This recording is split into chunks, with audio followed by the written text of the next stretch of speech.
38 episodes.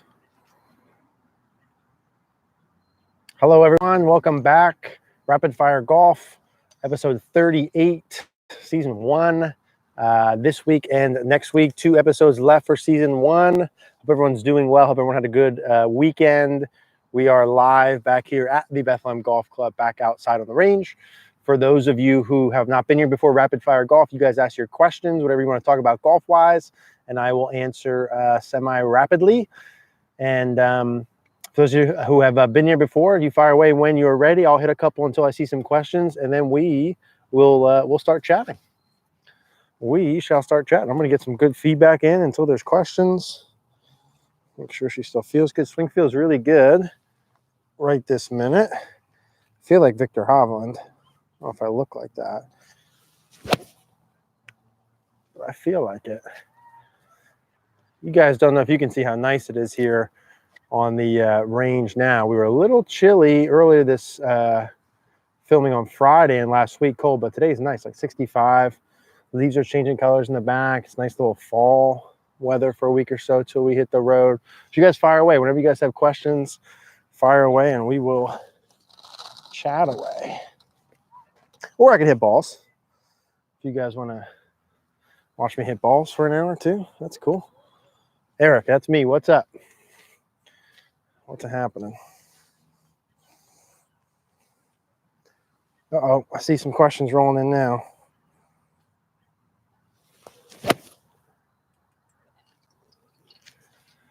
Feels good. I feel like I could do some damage out there.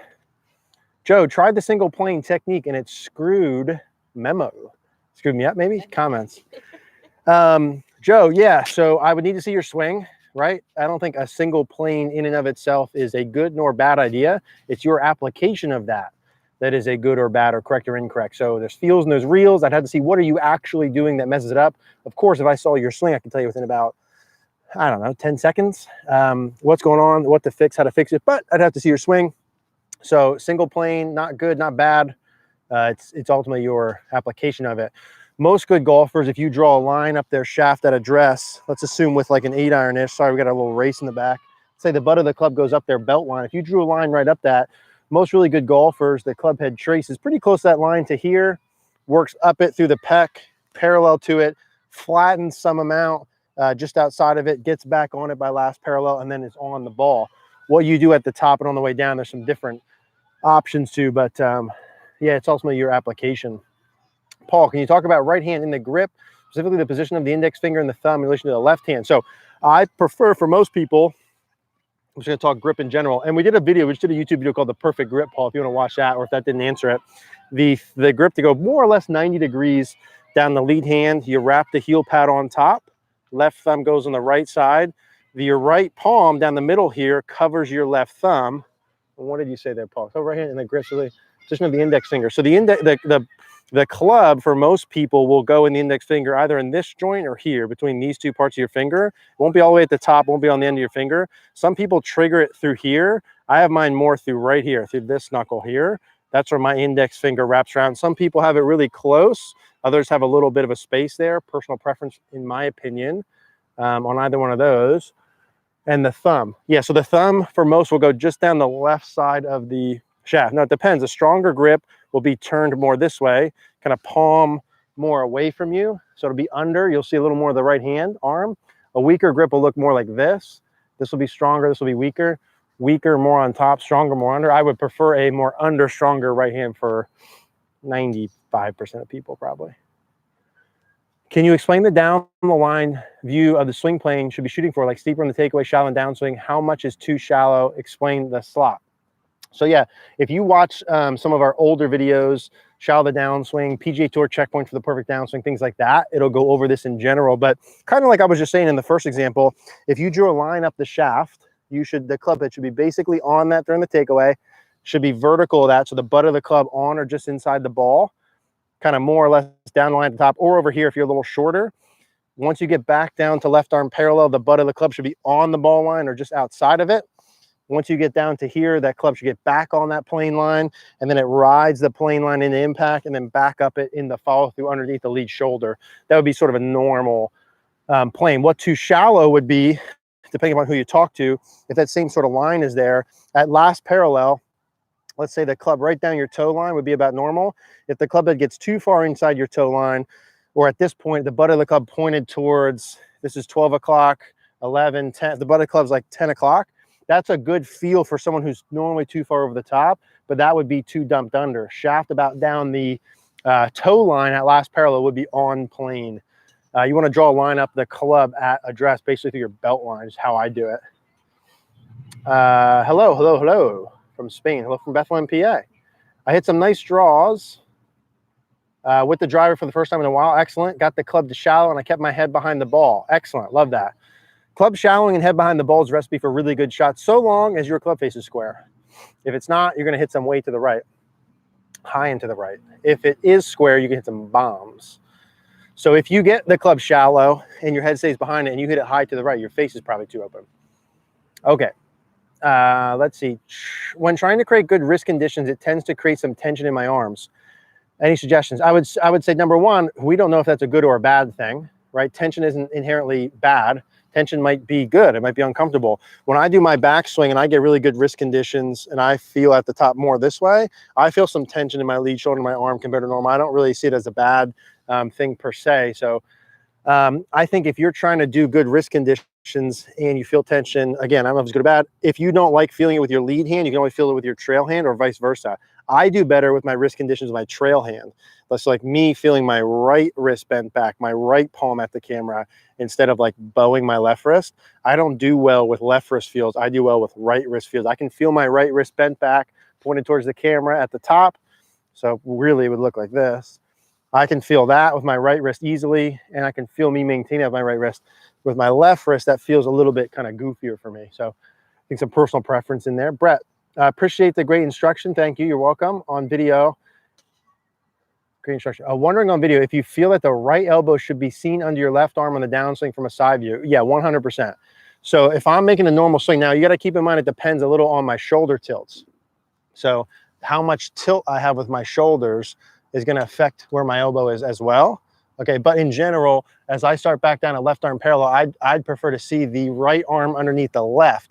Now, the main contributor to that is whether that arm is an internal or external rotation, meaning the more the arm's an external rotation, elbow down towards the ground, which I like, you'll see it underneath your left arm. So external rotation under your arm, internal rotation above your arm. Internal above, external below, there to there. And what I'm really doing is going here to here. I don't care if your arm goes internal, external, whatever at the top, but it must go into external rotation during the transition phase. So we just did a video on this. It'll come out in the next couple of weeks.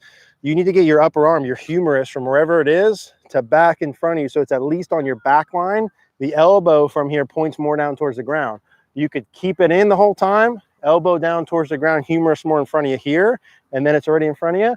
You can let it fly, and now it's out here, and then you get it back in front of you. But if you're in transition and it's behind you, your humerus bone stays parallel to the ground, and your forearm's parallel to the ground, and the elbow's behind you. What just happened to the shaft? I didn't do that on purpose. That shaft shallows.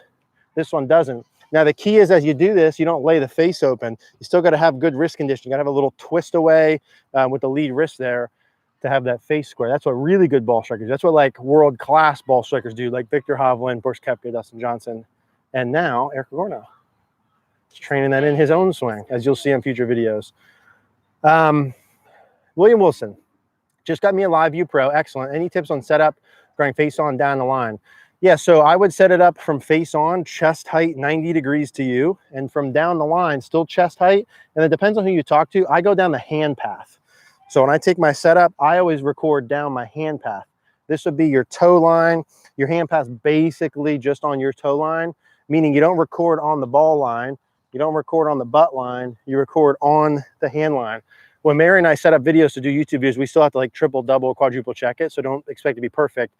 And then what you want to do is work with a coach, William, who can identify priorities. What are the 1, 2, 3 things you need to do? How to use a live view and focus on those and hammer those down until you get them. So the issue with video feedback, as much as I love it, is if you're not disciplined on what you're doing, you start to see shit you don't like, you start to change shit that doesn't matter. So you have to identify priorities and stick with those. Best to find a good coach to help identify those. What are your thoughts on the plane mate? Yeah, I talked about this a couple times on here. I only ever used it once. So Martin Chuck was nice enough to send it to us. I used it once, unboxed it. I really liked it that one day, but I need to use it more to say. I saw Martin just posted something last night. Rory was, I think, playing the skins thing over the weekend or something, and he was talking about it and really liked it. I think it's good. I think there's a lot of really good that I saw. I need to use it a little more. We are going to go see Martin Chuck over the winter. I'm sure we'll do some stuff on that. Good evening, Eric. What's happening? Can you please go through some chipping basics, very wet in UK ideas. So number one, I'd say is if you watch our chipping videos, search my name in chipping, and you'll see probably 4, 5, 6 basic videos that'll help a lot. So yeah, there's a lot. I think in short, simple terms, feet closer together, heels very close, ball neutral slightly back, hands inside left thigh, face more square. Making sure the club head stays on plane on the way back, not way under. You go on plane or a little bit out. You want to avoid the face being really tilted down unless you got good hands. You want to keep the face a little more neutral. Your release pattern really depends on your shot trajectory. Hands more away from you, club head lower for low, more neutral release for medium, higher release for a high shot.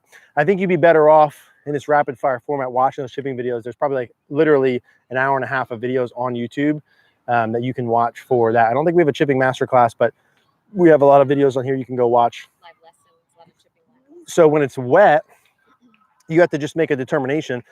Number one, too, like when it's wet out and you're playing hard lies, that's hard for everyone, right? So some of these things there's no trick to.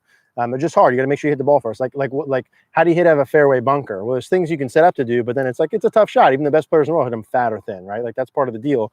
So when it's wet, it's tough. You know, it's difficult. If you've got a tight lie when it's wet, it's really tough. Okay, if you've got a tight lie and it's wet and you can play a bump and run, that would be ideal. You're probably gonna have to play more leading edge, ball back, hands forward, and just really make sure you get good contact. I'd have to see your chipping if you're not getting good contact to say why that is. Pete, do you recommend the Faldo preset drill for fixing faults in the takeaway? Yeah, that's fine if you're talking about doing something like either here, preset the club and take it up from there. I don't know if he was doing it this way and going back, or you can do it here and go up. Some guys will go here, kind of preset in front of them and take that all the way to the top and feel as a drill. That's fine. Any drill is good if it gets you to feel whatever you got to feel, but ultimately you got to use the video feedback to confirm it.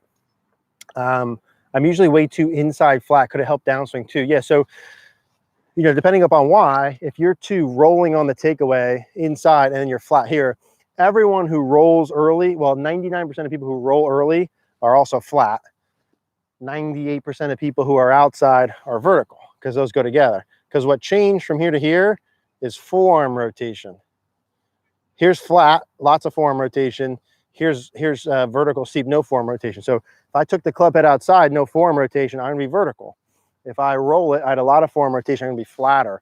Now, usually what you do on the way back will affect your way on the way down. Not everybody, not John Rahm, okay? We're not John Rahm. Here's us. If you roll inside early and you get flat, almost always you're gonna wanna get steep, most people. Trail shoulder, internal, face open, it's a disaster. If you get more normal here, even a little outside, and get it a little more vertical, then you can get a little bit more under, get your lead shoulder external. So that's a good drill. Yeah, if you search my name in takeaway, we've got probably 4, 5, 6 videos on how to fix that one for you, Pete. Mark, what do the best ball strikers deliver in dynamic loft versus club loft and irons? So dynamic loft you should deliver really depends on your club head speed. A really good player with like an 8-iron that has a lot of speed, like Dustin Johnson, Brooks Koepka, Victor Hovland, who I keep saying because I really like their swings, probably is in the low 20s in terms of dynamic loft. So here's my 8-iron. Their 8-iron is probably low 20s. People who come in all the time who have like medium speed, like 80 miles an hour, low 80s, whatever, I usually tell them 24, 25 is a good margin. The lower your speed, the more dynamic loft you need to get the ball to go high enough to carry far enough. If you swing really slow and you de-loft like Dustin Johnson, the ball's not going to get off the ground. You're going to hit it really short. Dustin Johnson can de-loft and take the loft down and hit it low and still hit it really far because he's a lot of speed. So elite speed, you know, 100 miles an hour with an 8-iron type of stuff, low 20s dynamic loft, more neutral speed, probably mid 20s would be a good point to shoot. If your dynamic loft's like 30 and you have any kind of speed, that's too high. So hopefully that helps. They're definitely de-lofting quite a bit, like a lot of bit. Rod, at what point do you use the rotation of your left arm in the swing? So it really depends on your grip and what you do during the way back. Meaning, so let's say in a normal swing, let's say I have a neutral grip, I go back, I have good wrist conditions at the top. In transition from here like this, I'm not going into supination right off the bat, right? I'm typically not going into external rotation of my trail shoulder, supination right off the bat. That gets the shaft vertical. Now, you can do some of that if you're normally too dumped, like you can feel some of that. But in reality, from the top, from here, as I transition in, I'm staying pretty neutral with my lead arm. There could be a little bit of pronation here this way, and a little bit of internal rotation of my trail shoulder, a little bit from here, as long as I keep my right wrist bent back. And then from here, now I'm starting to add my supination. So from kind of last parallel here, my glove logo would point towards you. And then as I start to work into the ball, my glove logo would point at the target. So it's going from fully away from me to at the target, from about last parallel to impact. And then it's going to the left, kind of straight to the left. Now that's a very stock neutral grip, neutral arm rotation, neutral wrist conditions, pointed away from you with the back of the left hand, pointed at the target, pointed to the left of the target. So it's rotating from here. My thumb was up to show you, here to here to here. So that's what, 180 degrees of arm rotation from last parallel to last parallel. Is that right? 180? Yeah, I think so. So it's a lot. Even those who don't go a lot, like a DJ, bowed wrist, strong grip, face roll shot, still has a bunch of supination. Which I think is what you said there, arm rotation. So you do it pretty early, about from left arm parallel during the downswing all the way through to the follow through. How much you need to feel depends. If you have a weak grip like this, okay, V's more neutral over here, then you need to feel like you rotate that a lot and probably pretty soon. And you really need to bow your left wrist or bend back your right wrist. We got some videos coming up about this twist away. Okay, getting the club face in a better spot on the way back and earlier on the way down. The better position your club face is, the less you got to do at the bottom. So again, I'm just gonna keep rolling with these guys. Victor Hovland, DJ Burst Koepka, what do their faces look like? They're pointed down during the takeaway. It's more towards the camera. Watch this here. So it's more this way. This is what I see really good ball strikers do more, most of them. So here's me, little club, little thing here. When I go during my backswing, I'm gonna get the face pointed more towards the camera. You see that? So it's more towards the camera. This would be more traditional, kind of away from you. They got the face a little more this way. So like during the whole backswing, it's feeling like the right palm and the club face point towards the camera, and then it points towards the camera again. But notice how I'm doing that. I'm not doing that by throwing my wrist angles this way, okay? I'm doing that by increasing the extension of my trail wrist, keeping my right wrist bent towards you, okay? That, or you can feel like you're flexing your lead wrist. I don't like that feel. I like my right wrist bent back, my trail arms going external. That's what those guys look like. That's what Burst Koepka looks like. That's what Victor Hovland, who just shot 1 million rounds in a row in the 60s, look like. DJ, their face is more this way. So do they at the bottom need to have as much arm rotation? No, because it's already square. So I like that, like maximum extension in your trail wrist at the top, pointed towards the camera, elbow a little more external, and maintaining that as you go this way. So you're kind of keeping it. See how my right wrist is here? This way as I work down. Okay. That's how you shadow the shaft, keep the loft down, keep the face square. Trifecta. Triple whatever. At what point do you rotation? Okay, Joey, wondering if you're familiar with the right balance method, upper core, mid core, lower core methods. Heard about it on the PGA Tour radio, Larry Rinker talks about it. I've never heard of that, Joey, no. Maybe I'll read into that. Right balance method, never heard of it. Robbie, hey Eric, still struggling with pitch shots. With contact, I've watched all the videos over and over. Okay, good, step one. Good contact when I hit one-handed with the right hand. As soon as I pull left hand on, I have issues. Yeah, Robbie, there could be too many variables for me to guess there. The best thing for you to do is join CogornoGolf.com, pony up to 39 bucks, and post your videos on. That way I can see it and could show you. Because there's too many variables. If you're normally good with your right hand and you're allowed to throw a little and use the bounce, and you get your left hand on, that could be a lead wrist is flexed, face is too square during the backswing. That could be your handle's too far forward. That could be ball back, hands forward too much. You might be rehinging in transition. All those things could be possible. I would make sure your face is square to slightly open at address, not shut. And make sure when you make your backswing that you feel like you're kind of opening the face more this way, toe more up. At least make sure it's not this way. Now, if you have the face tilted down and you chip and you're watching this and you're a good chipper, you don't have to change it. But if you struggle from there, too much leading edge, get it a little more toe up I feel like you're open in the face and allowing that to release a little. That's kind of the best I could probably offer without seeing it if you've already watched all the videos, Robbie. Let's see, inside 150 and less, would you cut into a green on approach shot or draw? I would play whatever your normal stock shot is. I think for most everyone, trying to do something other than your normal is fool's gold. When I've tested good players over the past decade, because I've tested this at length, guys that want to work the ball both ways, 0.01% of the players I've actually measured with a TrackMan, even on the course, hit the ball farther from the hole when they try and work it into a pin. So let me give you an example. I said a good player who can work it both ways shoots under par. They say, I got a back right pin. I'm going to try and fade it into the pin. And I have them hit a series of shots with a bunch of different clubs to that back right pin. Maybe let's say normally they hit it straight or a draw. And I say, all right, do 5 like that. The next 5, just hit your normal draw to the middle of the green. 99% of those players with their normal draw end up hitting it closer to the hole than that cut shot because they don't own that shot. They overcut a couple on short side themselves. They pull some, whatever. So my advice would be to play your normal shot from there. If you have a good dispersion pattern control of your normal shot, you should be aggressive. It also depends on your score. If you're not breaking 100, you shouldn't be attacking pins ever. You should be middle of the green all the time unless you're inside of 50 yards, and maybe even still then.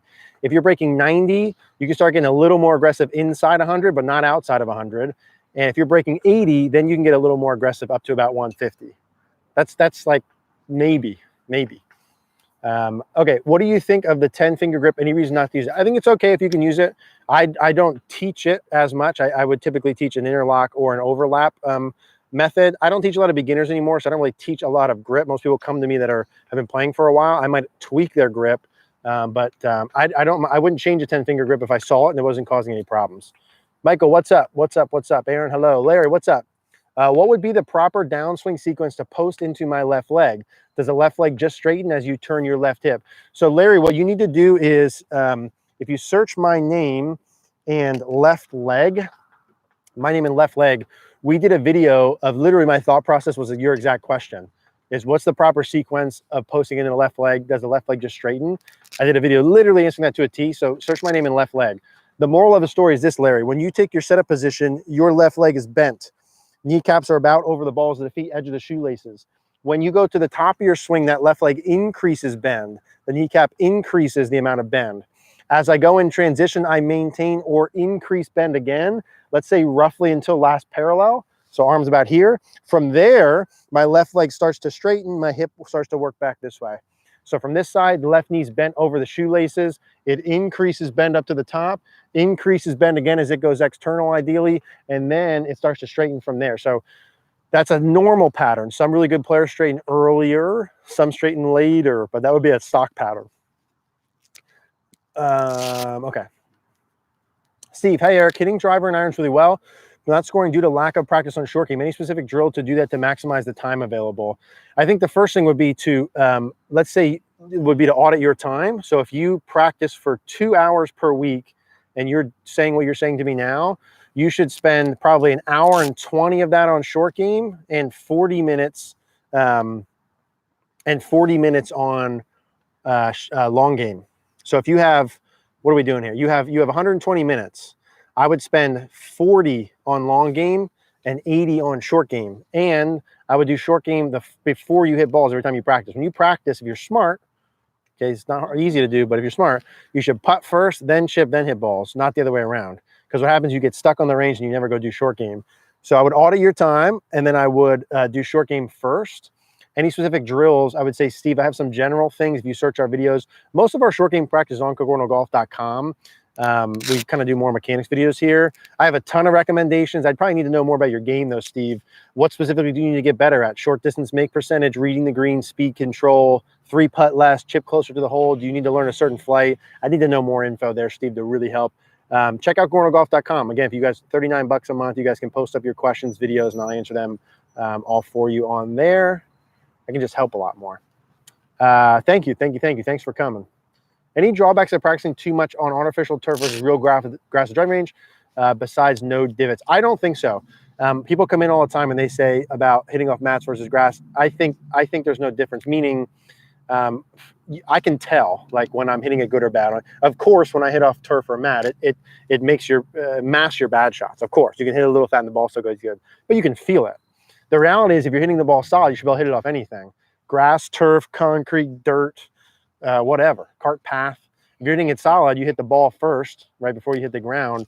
The conditions shouldn't be good. No, if you're hitting it shitty on mats, it's because of a swing mechanics, not the mat. That's a baloney excuse. So no drawbacks. Any ideas on why I would not hit my driver farther than my 3 would? Probably angle of attack and dynamic loft. I hit it maybe 10 yards further, same shafts. I just don't swing it faster. Swing speed is the same or slightly higher with 3 wood. Most people I see who hit their 3 wood as long or farther than your driver hit down on the ball quite a bit. And so the dynamic loft doesn't present any benefits. If you were to hit up on the ball more and you had a little bit more loft like that, the math behind it makes sense. I would be willing to bet probably what I've seen is you hit down a lot or you de-loft it, the handle's way forward in some way, shape, or form, which is okay. Just be great at your 3 wood. You don't have to change it. Henrik Stenson was a world-class player, lots of wins, hit 3 wood all the time. Would he have been even better if he learned to hit his driver better? Maybe, maybe not. You know what I'm saying? But that's probably where I would look, angle attack and dynamic loft. Why that would happen, there's just too many variables to guess. Have to see your video, your swing. Can you do a 20-yard shot? Can you do a 20-yard shoot? Can I do a 20-yard shot? Yeah, I can definitely do a 20-yard shot. What do you want to see with a 20-yard shot specifically? And I show you. Glenn, when someone sends in a swing video, should they send their best shot, their worst shot, or average shot? That's a really good question, and the answer is it doesn't matter. You guys would be, everyone comes in and they hit balls, and if I recorded you guys hitting balls, and let's say you hit 100 balls, or 50 or 20, let's say 20, and I recorded all those 20 shots, and you hit 7 great, 7 average, and 7 terrible, and I didn't ever show you the actual contact or the ball flight, but your entire swing in slow motion, you would never know which one was great, average, or terrible. You'd have literally no clue. You wouldn't be able to tell. Because what you do is so close to the same every time. It's like how you brush your teeth, take a shower, drive a car, etc. The difference is in golf, perfection is so small. You have to be so perfect with everything to hit a ball perfect that when you're just a little bit different or off to a degree or two, literally in space, which is crazy, the ball could go like 100 yards offline. So you would never know. So when someone sends me a video, or if I'm doing a lesson in person, they come to a golf school and they say, or they send me a video on Cogorno Golf and they say, here's my really good, here's my really bad one. They look the same. They're the same. Minutia differences. That's a good question though. It's good that you guys know that. Like, it's big picture stuff like this. It's like if someone sent me in, hey, I want to lose weight, and they sent me their diet kind of on a Wednesday, hey, I hate really good on a Wednesday, Thursday, Friday, whatever, it's still going to be the same macro stuff. Like, dude, you can't eat fast food. Like you need to lower it's still going to be macro stuff either way. Mark, hey, Eric, my left foot always spins out. My left foot always spins out in the downswing. It's like the first move transition ideas. We just shot a video today on the left foot, and basically what I was saying in there is I wouldn't worry about your left foot spinning out. So that'd be my main message. We posted about 5 minutes worth of really good golfers having their left foot spin out. So my immediate reaction to that is I don't know, Mark, that it's even an issue. You'd have to kind of prove to me what that causes that's bad, because I see a lot of really good world-class feet spinning out. More so with the driver and longer clubs for speed, probably not as much with the irons. But Mark, I probably have to see that. We'd have to talk about what exactly is that causing issues-wise. It may be a move that's common amongst elite ball strikers, actually. Paul, what do you think is the best drill to encourage starting the downswing with the hips, i.e. taking the arms out of it? Yeah, there's a bunch of different ones. I think what someone needs to feel is different. I don't think not everyone from the top needs to feel like they start first. We've done videos about stop rushing your downswing and learning how to kind of hold the arms and hands back as you start to work back down, and sort of the idea that it's a race between the arms, hands, club, and body, that you probably don't necessarily want to feel like the body speeds up. You kind of maybe want to feel like the arms slow down. For some people, other people might need to feel like the arms come down in front. There's different patterns here that match up. So Paul, if you watch our stop rushing your downswing video, that will answer that part kind of more specifically in terms of drills for what you're asking for. I have a neutral grip plus good club face at P6, good, but only slight rotation hips toward target at impact. Hit functional shots, but not great distance. To achieve a more open look, would you advise a stronger grip? Rohit, yeah, maybe, or just you need to rotate more. I'd have to see. Maybe, I mean, like the stock thing that a square or closed club face will promote more rotation and a handle more forward is not debatable. That's fact. Your club face being more tilted down during the downswing will promote a shaft that leans forward and more body rotation. Just that's factual.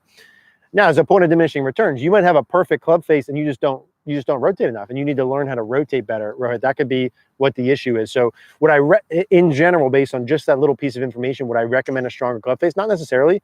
You might just need to learn how to rotate more. There also could be something else going on that's preventing it. Pressure in your feet. There could be balance points. There could be tilt issues. So there could be other stuff preventing it as well, not just face. It's a good question. Steve Herrick, hitting drivers and irons really well, but not scoring due to lack of practice. I think we talked about that earlier. Down the line, camera, hand line, but what is best height and distance? I normally would film at chest height. Chest height down the toe line. Chest height down the toe line. Or hand line, basically the same thing. Normally I hit my drive with a nice draw, but like once every round I hook it pretty bad. What's most likely the cause? No idea. Could be toe shots. Could be you're dehydrated. You didn't eat. Could you had a beer? I mean, you just foot slipped. Yeah, I have no idea. Could be a lot of things. I'd have to see that.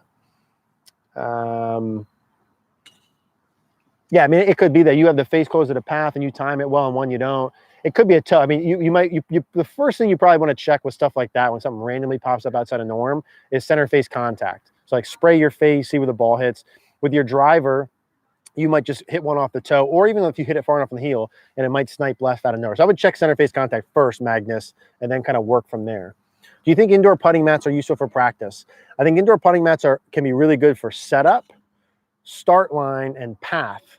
I think there's virtually no use to it in terms of speed control, unless you're practicing stroke length and acceleration rate. So I take that back. So yes, I think it can be useful. By the way, while we're sort of at maximum numbers halfway through, just a reminder, this is the second to last episode for season 1 for Rapid Fire Golf. We'll be here and next Monday. That will then be the end of season 1 until next spring, while everyone's on here. Just an FYI here. So one more Monday, we'll be back here at 5. We'll be on cogornogolf.com. And then that'll be the last one for the season. Will the hands be more quiet with a stronger grip? Yes. Bruce, I've been working on getting my club path more into out. It's been paying off. Good. With cold weather coming, do you have any drills to work on inside where I can't take a full swing? So either you want to work on like a 9-3. I think, Bruce, you should do the same things. You want to work kind of 9-3, left arm parallel to kind of right arm parallel, or you can get a shorter club. Now, this isn't going to mimic it one-to-one. Like, see this little mini I got here, this little shorty? You could do a club like this and still work on the same pieces. But really, the biggest return on investment is going to be a real club or close to it and hitting a ball. So if you can figure out, Bruce, how to hit a ball, it could be a foam or wiffle ball, but you want to hit a ball or buy a bigger space, like move something out of the garage or the basement or something. My full swing is relatively straight, but my half swing and 3/4 swings consistently slice. Do you have any idea why this might be happening? What can I do? So in some way, shape, or form, your face gets too open. Why specifically that happens, I don't know. You need to tackle that problem head on. Understand my face gets too open. Why is that? Not sure. Start to cross off variables. You might need to check your wrist conditions during your follow through. You might need to add a little bit of arm supination, little wrist condition on the way back, on the way through. Feel like you release it a little bit more. Make sure the rest of the stuff for the face is the same. Also, in that your path might go a little more left than normal. So you might want to have the path kind of kicking a little bit more to the right, having a sensation like you're hitting a little bit of a draw pattern. That's kind of the best big picture advice I could probably offer without seeing it. For those of you who are on here in terms of seeing it, at cogornogolf.com, that is where you can send me your swing videos. It'd be much easier for me to help if I could see your swing. It's the only place online stuff. Yeah, it's the only place we can do that, as Mary's reminding me. Let's see. Do you advocate playing little... Rohit, the issue with do you advocate questions are, I don't advocate or not advocate anything, right? Like I don't believe in or not believe in anything. I think everything's just so per player. So just moving forward from here, I don't advocate anything. I don't think anything across the board is good or bad. It just really depends on the person's situation. Having said that, and I don't think you mean it that way, just saying. Do I advocate playing little draws versus trying to hit it dead straight for better pitching distance control? Again, I have some players who with pitches hit it straight. I have some players with pitch shots hit draws. I have some players with pitch shots who hit cuts that would whoop both you and me up and down. So I'd never tell them to change it. I'd say what good players do in terms of mechanics are probably more towards straight or little draws with their pitch shots would probably be better. But again, I don't necessarily advocate either way. I do advocate having a wedge system. I advocate that. I advocate putting and chipping before you hit balls in the range. I advocate a good pre-shot routine. I advocate getting present. So I do advocate a couple things, I guess. And feedback when you practice. John, how short of a chip shot should it be when you want to keep the club face square in the backswing as opposed to opening the face? It's all relative to the arc, John, that you swing on. So if I were to open and close a door, right? If I let's say I open a door 3 feet, if I'm a foot along the way of opening the door is less open than it would be when I got to the full 3 feet. Now the rate at which I'm opening it still stays the same. It's just relative to the distance that I open, sort of a door on a hinge. Same thing works with a chip shot. So you're not necessarily trying to keep it closed. It just maybe you didn't take it far enough back in terms of how far you open it. So yeah, it's a little short shot. Definitely won't open as much. Mike, I'm constantly blading, thinning my chips, sending the ball screaming low and angry across the green, which is really causing me grief in my short game. Possible causes. Could be a bunch, Mike. The first thing I would do is go back and check our chipping videos, make sure your stock stuff is good. Yeah, it just could be too many variables. Ball could be back. There's could be a lot, man. Could be several. So ball could be too far back, hands too far forward. You might have your weight leaning too far forward. You might have your weight leaning too far back. Your handle might be too far forward. It might be too far back. I'd like to have the handle inside left thigh, shoulders pretty level, spine basically straight up and down if possible, feet close together. During the downswing, you might shift back to your right foot. You might rehinge and go too far down to the left. You could also have some issues with the club plane being too far underneath. So I would check your setup fundamentals first and then check swing plane second. But there's some scenarios like this where, again, I have to see some of you guys doing this, which you can do on CogornoGolf.com to be able to help. Really the best way to do this stuff. Yeah, and that's a particular one. Like, if it's something, Mike, like, hey, I slice it. All right, your face is open. Like, we got something we can start with. I don't necessarily have to see it. You can do this. Thinning a chip shot just could be like literally 10 different things, man. It could be too many things. Dan, my follow through, my right ankle doesn't stay stationary. When I finish, my ankles are next to each other and I'm basically standing straight forward looking at the shot. Could that be a problem? It could be a problem. It doesn't necessarily have to be a problem. Your right foot can definitely slide towards your left. So just based on that one little explanation, do I think you need to change that? No, I'd have to know like what's going on with that. Are you having problems with your contact? Is there direction control issues? Are you losing distance? Is there anything going on that's causing a problem there? I think big picture, that's fine. Do any golfers have different grips for irons and driver? No, I think that's a bad idea. Should the grips be consistent? The grips should be consistent through the bag.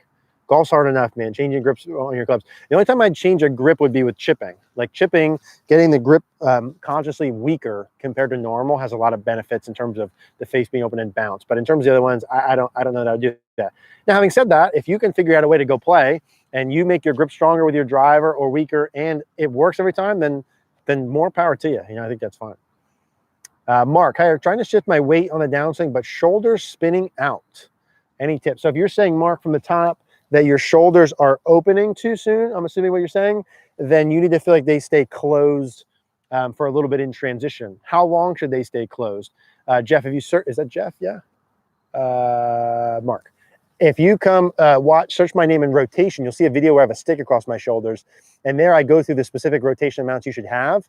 You should be turned back 30 degrees by first parallel, 60 degrees by left arm parallel, and about 90 to the top. And then from the top, if I'm turned back 90, from the top down to left arm parallel, from here, my shoulder should still be 45 degrees closed there, 30 to 45 degrees. So if you're too far open, you need to feel like your back stays towards the target for a second, chest stays away from the target, like your shoulders stay closed for that first little piece of it like that. And ultimately, you got to record it.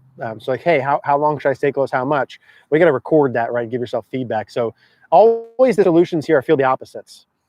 So if you're opening too soon, you got to feel closed longer. If you're closed too long, you got to feel like you open sooner. That's how you would handle that. Jeff, low handicapper, but struggle with over-rotating forearms in the takeaway, then get stuck inside and backswing goes flat. On downswing, my right heel comes up at impact and lose posture. Yeah, so usually, Jeff, that'll be a reaction to the first pieces. So when you roll too much, it gets too flat. As you start to work down, a lot of times you'll be steep from there, and then your right heel comes up, pelvis kicks forward to help shallow the shaft. So if this was my normal shaft and I kick my pelvis forward, so the shaft gets shallower. And so usually you'll go roll, flat, steep, early extension like this. So the fix that is fix the roll, fix the flat. Search my name in takeaway. We got several videos on how to fix the over roll of the forearms there. Stick on the side of the club. Basically, you got to feel opposites, right? So if you rotate your forearms too much this way, you got to feel like you counter roll them this way. And you're gonna feel like, well, I don't like what that feels like. That feels ridiculous. Well, that's what it needs to feel like in the beginning. And you need to record yourself. Like, how much should you feel your arms under rotating? As much as you need to, so it gets to perfect. So you're going for here in a takeaway. Club in line with the hands right down the toe line. If you're normally here, you might need to feel this. And that might feel terrible. And that's fine. You got to get it here. So you got to record yourself, feel the opposite until you hit the checkpoint. That's always the solution here. Feel the opposite until you hit the checkpoint. How much should you exaggerate until you hit the checkpoint? How long do you need to do it until you consistently hit the checkpoint? That is the solution. It's not easy. It's like anything else. Okay, you lose weight, you eat less calories, you work out. Okay. Challenge you to hit a solid shot with that mini club. Yeah, I don't know if I could actually. I don't know if I could. I'm not going to take that challenge, but maybe some other time. Challenge accepted. That's funny. I don't know if I could hit a ball with that little club. That's a little club. You hit a ball off a water bottle. I did hit a ball off a water bottle before. Lawrence, what's your feel turning your hip on the backswing? Do you kind of feel the initial movement from the inside right hip? So you might feel it on either side. I personally don't feel anything with my hips during the backswing. Some people from here, in terms of the right hip, would feel like the right hip goes kind of up and back. So kind of like on this sort of angle, my right hip will go kind of up and back. So I'm kind of like into my glute here. My right hip's higher than my left hip. That would be sort of a common sensation. So from here, there's a line down your right leg. Your right hip kind of goes up and back like this. You create maybe a little bit of space there, not a ton, not backing up this way, and you're not going into it. But right hip goes up and back, and then your left hip would kind of go down and in. So left hip down and in, left hip from here down and in. You want to have a little bit of tilt there, not excessive, but a little bit of tilt. Those would be normal sensations, Lawrence, in terms of backswing feels. Let's see. Ian, what's up, dude? Do you do video feedback on the Facebook group during the winter? Yes. Our CogornoGolf.com Facebook group is the only place that I do any video feedback. I don't do any personal one-on-one lessons in terms of online anymore. It's all through our group layer. It just works a lot better. The community's been night and day compared to just doing individual stuff. It's still me on there. I'm still giving you the feedback. I give you the drills to do. I'm on there every day. Or is it going to resume the streak? No, that'll still be all winter. Since you mentioned the rapid fire session. Yeah, the rapid fire is going to be done. We have one more session next week. That'll be season 1, 39 episodes. We'll be on Cogorno Golf in the Facebook group all winter as we travel. That will never die. CogornoGolf.com will never die. Yeah, and we'll still be putting out videos on YouTube. So we'll still have our at least 3 videos a week. We won't be doing the lives, which is really my favorite part. Just the logistics behind it. I appreciate you guys coming all season. This has been fun. It's probably our favorite part of the of everything we do, other than the Facebook group. Okay, you are welcome, William. I have a so-called chicken wing in my follow-through. Is there any general negatives with that? Can't get away from it. There's negatives with it if it causes issues. We did a video, William, called "Instantly Fix Your Chicken Wing," and that was basically sort of around lead arm supination. Is basically more of that. If you want to watch that video. Chicken winging into the follow through. Let's say you're saying you look something like this, where the arms are bent, the elbows are separated, and you're sort of this way. Depends on what your wrist conditions are with it. Like a Jordan Spieth can chicken wing with really good wrist conditions and really good pivot and everything else, and it can be okay. Just depends on what else is going on with it. Generally, we did the video with Marty. The elbows being closer together and the arms being lengthened versus more bent. There's typically a 1-to-1 correlation with how well you strike the ball. Meaning your elbows being closer together and the arms being farther away from you and getting some width are usually good things. So I'd say in general, chicken wing, probably not the best thing unless it's not causing problems. I would never change anything that's not causing problems just because it might not look right. It's all functionality. If this leads to something else negative, then fix it. So chicken wing, yeah, I'd probably have to see that one to say for sure. But if you want to check out our chicken wing video or the video with Marty, it'll go over that more. Dean, started my backswing with a forward press. It seems to help me with a bow left right side. I think that's fine if you forward press it. Most good players with like let's say a normal club will be hands inside left thigh, and they work back. I'm more and more liking this twist away where the face gets more towards you in terms of getting good wrist conditions, meaning I'm taking the grip from here and twisting it. So the face is here and twisting the face towards the camera. Like if you go on here after this and watch Victor Hovland, my 3 buddies, I guess. Victor Hovland, watch Brooks Koepka, and watch Dustin Johnson. Watch Victor Hovland and Brooks Koepka, and watch how they take the grip and they twist the face this way. Now I'm exaggerating. Here would be a neutral club face. See, this is me twisting it towards you. which is increasing the extension of my right wrist, and I'm adding a little bit of forearm rotation. So meaning I like people getting good wrist conditions by really, you can do either way, but twisting the grip under during the takeaway, kind of this way, or doing that from there to the top, this way. Look how good those wrist conditions that face are from there.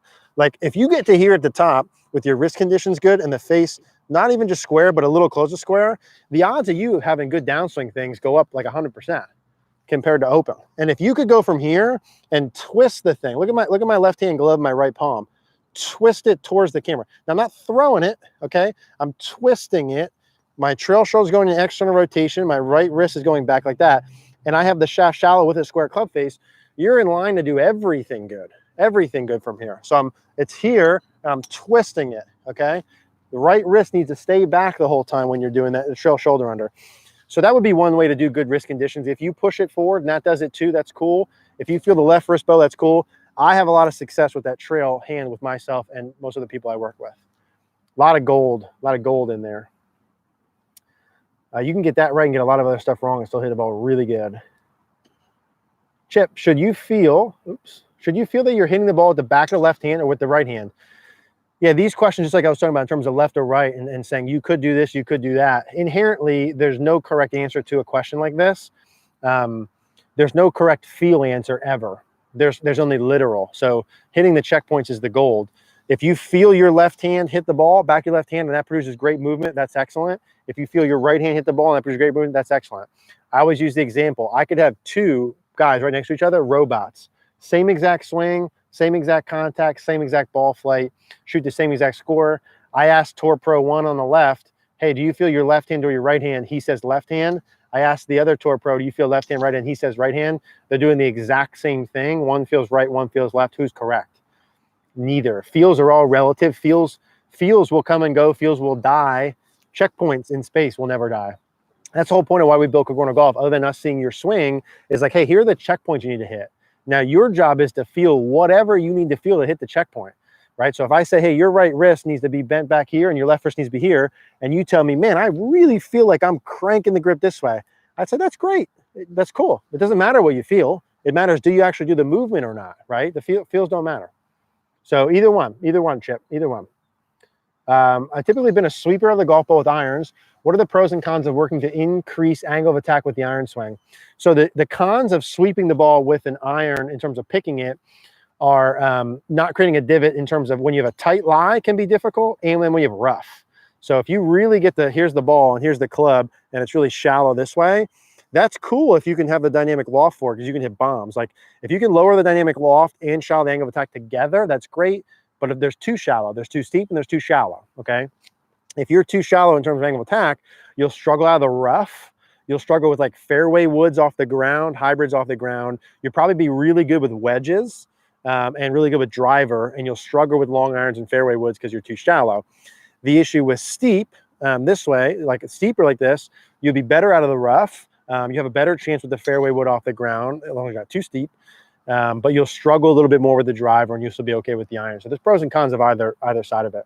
And there's too much on either way. It's not as simple as one way, keep doing this forever, keep doing this forever. There's checkpoints. You got to have a certain range of angle of attack. That's the goal. And then what you need to feel is all relative to where you currently are, right? There's no end-all, be-all answers to a lot of this stuff. I'm trying to get that point across today, if you guys haven't noticed. Ginger Ninja. I sliced my driver with a strong grip. Played on Saturday. Was hitting fades with the feeling of the butt of the club. Feeling butt of the club pointing at target at the finish. Anything I could do to hit. Slice my driver with a strong grip. Playing Saturday was hitting fades with the feeling of butt of club pointing at target at finish. Butt of club pointing at target at finish. Maybe this way. Anything I could do to hit draw. So if you have a strong grip and you're still hitting fades and you want to fix that, you've got 3 opportunities to square a club face. You can do it at setup, you can do it during the backswing, or you can do it during the downswing. If your life was on the line, my life was on the line, and I needed to hit a draw to the left, would I square it or shut the face on 1 of the 3, 2 to 3, or 3 to 3? Life on the line, I'd do 3 to 3, or I'd at least check all 3. What does that mean? That means I would get, in fact, we just did a video on this. We just did fix your slice, right? So if you want to watch that, that's basically what I'm saying. Yeah, it just came out yesterday. So the V's at your trail shoulder would be strong. I would shut the face meaning square to the arc during the backswing, tilted down at first parallel, right palm and face, feeling like the club face is pointed at the camera, twisting the grip this way during my backswing. And then I twist it that way as I start down. Again, not throwing, I'm keeping my right wrist bent, but the face is at the camera. It's tilted down, tilted down, tilted down. You know who looks like this? There's 3 guys. Have I mentioned them yet? So I would do all 3 of those. If I need to hook a ball to the left, I'd go strong grip. I'd feel like the face is more closed on the way back and closed earlier on the way down. And then I might even feel like it's closed more on the follow through. Now, again, that's if you want to draw it. Now, if you do all 3 of those and you're on the course, might you hook one left? Absolutely. You might hook one left. That's the goal. If you want to get rid of a fade, then you can find middle grounds. You know, of course, again, I'd have to see to say for sure, assuming your grip is actually strong. You might feel like it's strong and it might not be. You might be too cupped at the top of your wrist. You might have too much forearm rotation during your backswing. You might be cupped when you start, you know, there's just too many variables. But I would control the face like that. Jim, should your backswing stop at spine angle? Oops. Should your backswing stop at spine angle movement, head movement, or track ball dispersion increase? Let me try that one more time, Jim. Should your backswing stop at spine angle movement, head movement, or track ball dispersion increase? I'm not sure exactly what you're saying there. Like what would be lovely is a reasonably big body turn with a pretty short arm swing. So let's say left arm at roughly a 40 to 45 degree angle would be about normal swing length. So this would be like 90 degrees. Straight up and down would be the other end. Like 45 degree angle would be about right. Kind of a loose rule of like, hey, when you stop turning, have your arm stop.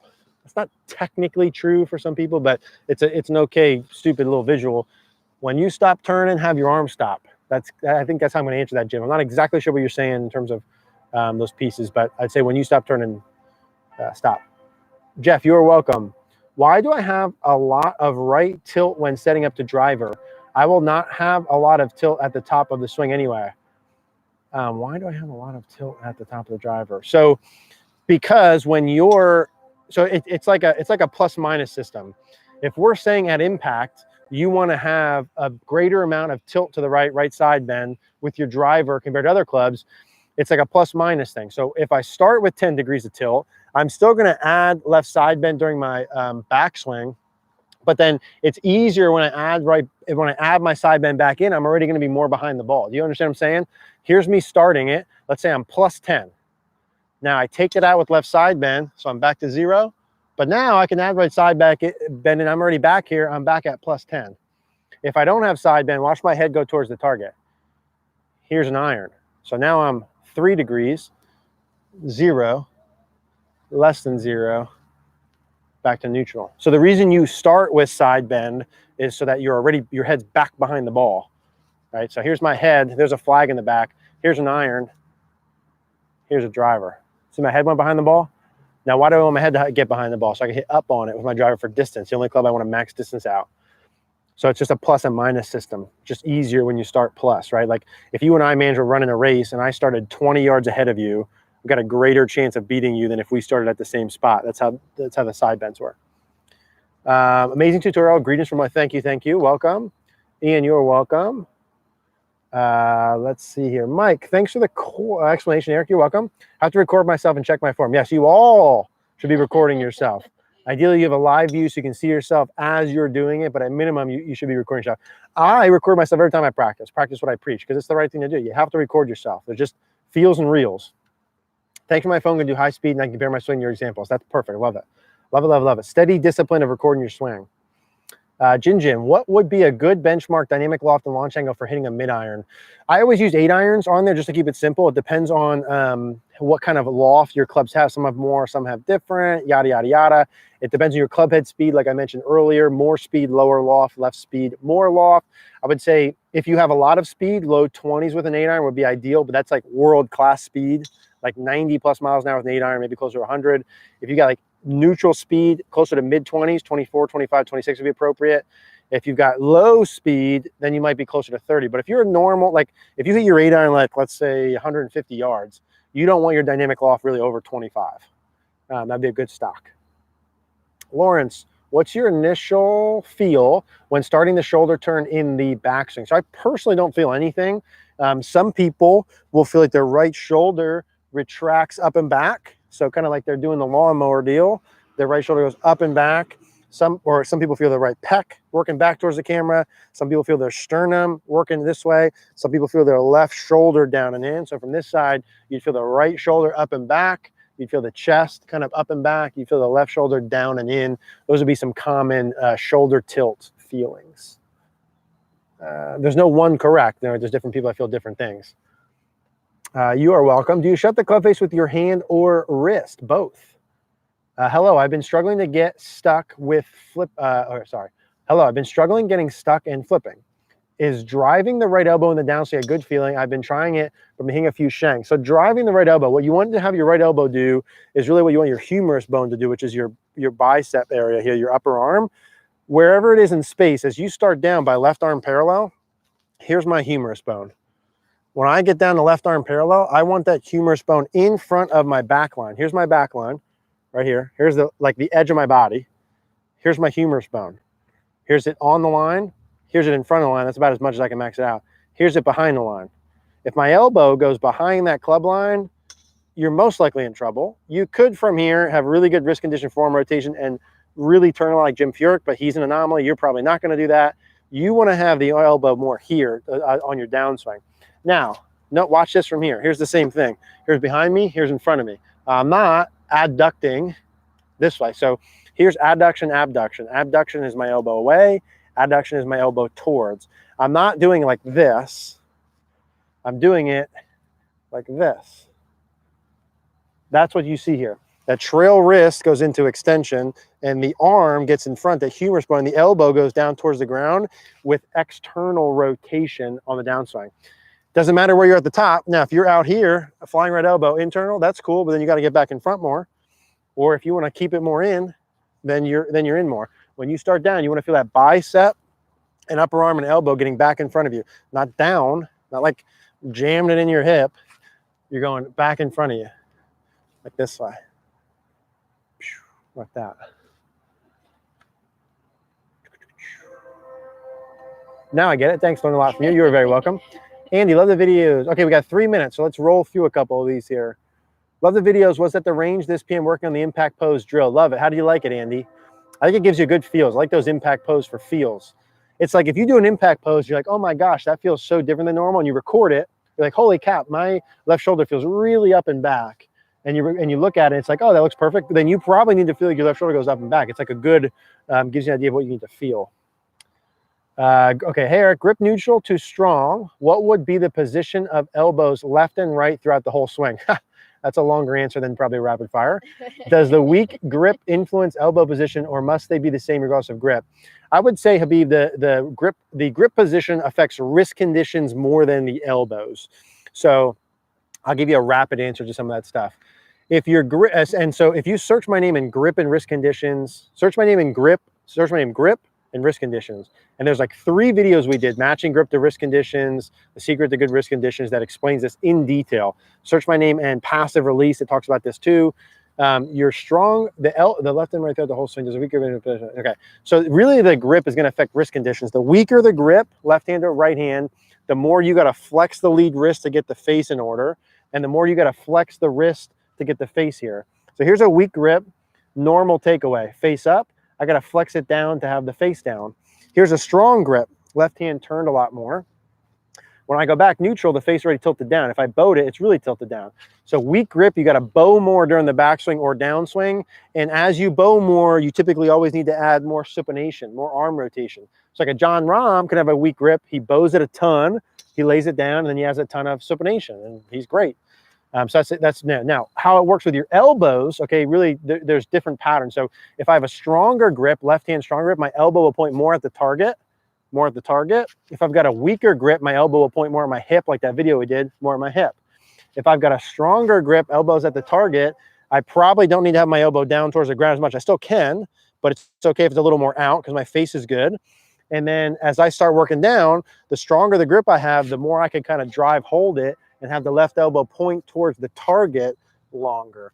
If I've got a weaker grip, my elbow will be more towards me, probably be a little bit more down towards the ground. And then I got to have the elbow point more down towards the ground to the left because I need more arm supination.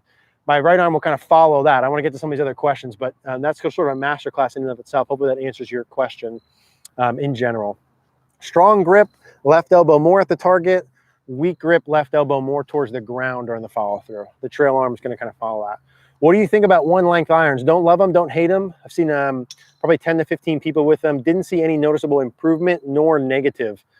So it was pretty neutral. Okay, John. All right, guys, we hit our minutes. I'm going to rapid fire a couple of these here. John, hey, Eric, during your practice swing with driver off the tee, is there a general feeling you look for? For me, whatever I'm trying to feel with my driver is the same I'm trying to feel for the rest of my swing. So I have 1 or 2 keys, and I'm trying to do that basically with all clubs. Ray, thanks, man. Hubert, thanks for the impact snap videos. You are very welcome. We had fun doing this with Marty's. Why do long hitters seem to jump or push off the feet? The biggest way to create speed in your swing is using the ground, your feet off the ground. Same way if you were going to do a squat motion, if I was going to run a 40 and push off, if I'm going to pitch, I push off a mound. The feet pushing off the ground is the greatest energy source to create speed. That's why they do that. We have a video coming out in the left foot in a couple of weeks that'll go over that too. Okay, last one. What's the key to the left arm only drill? Been trying to get more control with lead arm, but end up flipping it still. I don't know. I don't ever do any left arm only swings. But I guess some guys do left arm only, so you kind of feel like the handle forward. You got to make sure you have a strong enough lead hand grip and have a good enough wrist condition to do that. But I don't think I've never told anyone to do that ever. So, all right, this was fun. Guys, thanks for coming back. Again, we have 1 more week. So next Monday will be the last episode of season 1 of Rapid Fire Golf. We had a blast. Thank you guys for being here. Hopefully the weather's good again. Check out CogornoGolf.com. That's where you can post your swings up. We will be there all winter long. If you want to work on your swing over the winter, I can see your swings. A lot easier for me to be able to answer some of these questions. We'd love to see you there. If not, still love you. We'll see you guys next Monday. Thank you, guys.